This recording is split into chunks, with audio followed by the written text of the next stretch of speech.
In today's Reddit cheating story, OP shares his heart-wrenching tale of a marriage that was tested by suspicion and infidelity. Just when OP thought everything in his life was falling into place, he's shocked by a new revelation. To find out how this story ends, get yourself a coffee and grab a bowl of popcorn so we can get into it. Me and my partner are in our 40s, have been married for 15 years, and have 2 kids together. While we weren't close back then, my wife and I were childhood friends, but it wasn't until our mutual friends in high school started dating that we started to see each other more. Our friendship grew, and eventually I found the courage to ask her out, and she said yes. If I'm being honest, though, I've always sort of liked her. I just wasn't brave enough to do anything about it. We planned on going to the same college together, but because her school didn't offer the program I wanted, I had to go somewhere else. The thing is, the college I ended up attending did offer the program that she wanted, but she said that she couldn't see herself in a place like that, which should have been a red flag to me. Anyway, we tried long distance for a while, but it didn't work, so we called it quits. After graduating, we bumped into each other during a visit back home. The conversation sparked a passion of interest, so we stayed in contact. We talked almost every day, which reignited the passion we once had for each other, and it wasn't long before she moved into my apartment. Now that I think about it, it did seem pretty fast, but at the time, it felt right. My career was going well, and she was just about to graduate herself. Everything was falling into place. During this time, she had a male friend called Brian, and he was extremely attractive, the typical player type, so I didn't trust him at all. I hated that my girlfriend was friends with him, and we had loads of conversations about it. She promised that she had no romantic feelings for him, that they were strictly friends. And if I really trusted her, I wouldn't worry. She said that I should trust her, and know that she wouldn't do anything to sabotage what we were building. Now let's fast forward. I was at a point in which my work and home life were competing with each other. The kids needed me for things, but I always had tons of work to do by the end of the week. I think I made the mistake of leaning too hard on my wife or not telling her how much I appreciated her. But I always thought it was implied. One day, I come home from work, and as I walked in, I heard her laughing and giggling. So I head into the kitchen and see that she was cleaning the dishes, and Brian was sitting on the island talking to her. As I entered the room, a slight quietness followed. It was almost like I was a guest in my own house. They both quickly greeted me, not suspiciously, but enough to fill the silence.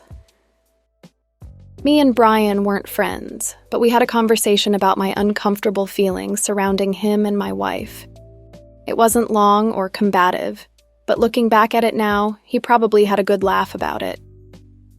After a few minutes, he left, and it was just me and my wife. At this point, I don't know if she was already with him, or if she was just mad at me for not helping out a lot. But when I got close to her so we could be intimate, she rejected me, saying, "I'm tired and have had the kids all day." There were other times in which I tried, but she would start a random argument about something small. This had been going on for 6 months, and eventually I felt like I needed to ask her if there was someone else.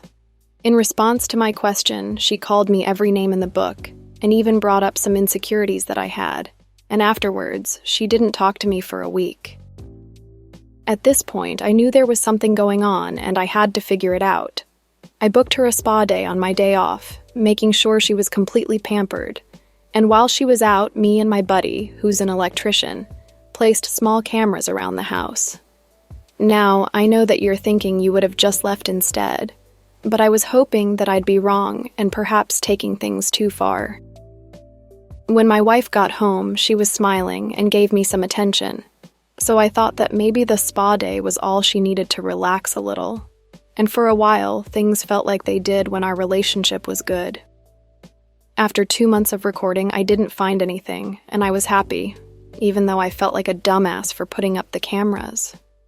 I stopped watching them for a while, so they were just there, and I even sort of forgot about them, until one day I get a notification on my phone telling me that something in the house was ajar, or something like that. I checked the cameras to see if one of the kids had broken something, And as I was flicking through, I stopped on my front door as I saw a black pair of shoes next to another pair. They didn't look like any of mine, so something in me said, "Go to the bedroom camera." I looked at the camera, but there was no one there, and the bed was still made for some odd reason. I kept flicking through the footage, and I caught my wife coming out of the laundry room with Brian behind her. She fixed her clothing, and he was buckling his pants. My heart shattered. I couldn't believe what I was seeing. Everything inside me wanted to go home and take them out, but my kids losing both parents wouldn't do anyone any good. I shut down everything in my office and cried until my eyes were swollen. After that, I knew what I had to do. So during my drive home, I tried to compose myself for the argument that I knew was coming. I called a friend of the family and asked if the kids could stay over for a while so we could talk. When I got home, my wife was cooking, and I can still smell the food like a prisoner in their last meal. As I sat down, it was silent. I then looked at her as I pulled out my phone, showing her the video of her and Brian coming out of the laundry room, and all I could say was, "Why?" At first, she tried to lie, even with video evidence, but after a while, she finally broke and told me the truth, which is that she'd been sleeping with Brian for the last 3 years. Her confession didn't end there, though, because she went on to say that she might be pregnant with his child. She was sorry that it all had to come out like this, but since she'd been exposed, she wants a divorce. This hit me hard because I come from a broken family, and I never wanted my kids to feel the struggle of a separated family. But after hearing that, I went upstairs because I felt defeated. I've worked my ass off and did all I could to put my family on a pedestal, and it felt like someone just kicked it from under me. I wanted to harm myself so bad when I discovered the truth, but God works in mysterious ways, and before I could do anything, my daughter called and told me that she loved me, and that was all I needed. 3 years is a long time to cheat on someone. It almost feels criminal. For 3 years, OP had his agency taken away from him, and it's time he will never get back. OP's wife absolutely humiliated him, and Brian really must have been laughing it up when he met OP in the kitchen that day, thinking to himself, "If only you knew what I just did to your wife."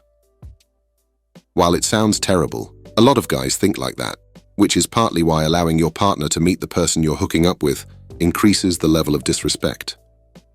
Anyway, let's hop into the beautiful comments section for a moment. Adventurous Sort says, "Get an STD test and a DNA test for your kids. Lawyer up and fight like hell. Find out what you can legally do in your state to Brian as well. There may or may not be anything. But above all, out them both to one and all. Make sure everyone you know and who knows them knows what they did, all of it. Stay strong, but always remember that this isn't your wife anymore. This is the enemy in the worst fight you may have ever had." J. Chrome says, "It's horrible that she showed no remorse. Might be pregnant with Brian's baby and wants a divorce.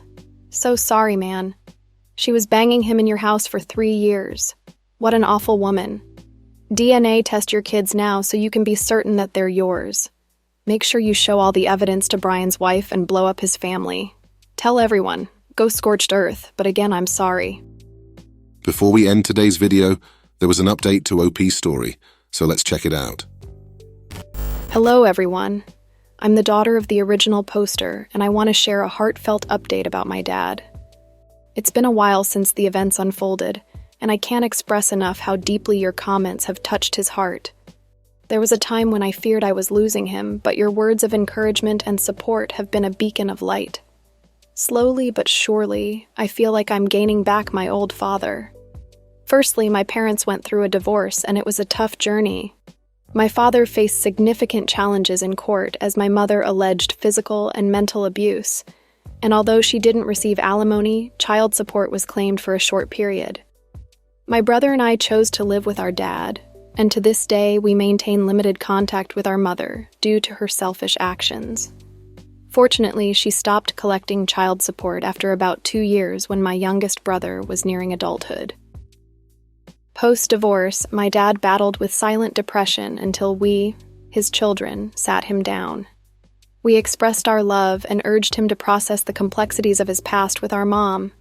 He shared his story on Reddit because his psychologist recommended it as a therapeutic outlet for the tension built up during the divorce. I'm delighted to share that my father's found happiness with a new partner, and it warms my heart to see him content. As a daddy's girl, witnessing his pain during this ordeal, I genuinely believe he deserves every bit of happiness. However, life hasn't been without its challenges since my mother disrupted the family dynamic. My brothers have been acting out, engaging in vandalism, and encountering legal troubles. And despite my dad's efforts to help them, they seem resentful, possibly due to the attention the new baby is getting. My mother, unfortunately, has conveyed to them that she must focus on her future, not her past, which has been particularly hard for my brothers to digest. While it was a tough road for OP, at least he didn't waste more years of his life in that relationship and was able to find someone new. Having his children by his side sounds like it was a great help, and I wish him all the best for the future. I hope you enjoyed this episode of Coffee and Popcorn, and I can't wait to see you on the next one.